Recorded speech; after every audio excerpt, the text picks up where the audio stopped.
Salut tout le monde, on va parler de nazis aujourd'hui dans les points de détail de l'histoire, et on va commencer bien évidemment par le salut nazi, pour bien nous présenter.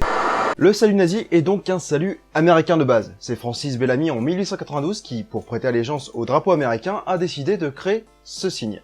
Finalement, Roosevelt voit que les nazis utilisent le même signe, donc il va décider de mettre la main sur le cœur, devant le drapeau, pour dire « on est gentil ».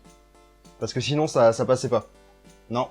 En parlant d'influence extérieure, on peut aussi parler de l'étoile jaune, qui au départ était orange, orange qui était la couleur de Judas, qui était roux. Et oui, c'est con pour vous. C'est aussi pour ça que souvent les roux sont persécutés. Et finalement, c'est Saint-Louis qui l'a créé. Ouais, c'est con, hein. Un Français. Ça explique certaines choses, certaines attirances pendant certaines périodes.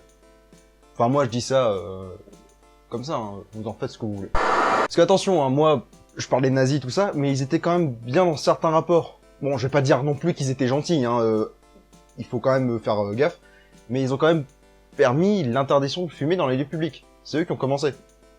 Moi je dis ça, encore une fois, vous en faites ce que vous voulez. Mais c'est cool déjà.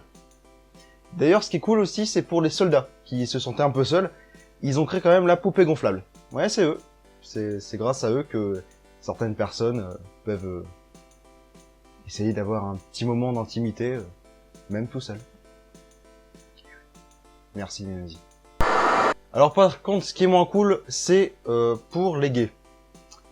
Alors les gays, souvent on a l'impression que c'est le rose. Et ben c'est les nazis qui ont inventé ça, avec le triangle rose, qui était dans les camps le signe pour désigner les gays. Et donc finalement, on s'est dit bon bah le rose c'est gay. Donc si toi tu te dis ça maintenant, à l'instant présent et même avant, tu es un nazi. Voilà, c'est dit. Tu es un nazi. Voilà. Fais-en ce que tu veux, c'est toujours la même chose. Mais tu es un nazi. Et c'est pas très gentil. On peut également parler de la croix gammée, ben on va quand même un petit peu en parler, hein. Mais juste brièvement. Juste pour dire que le blanc c'était le nationalisme, le rouge le socialisme, et la croix c'était la race aryenne.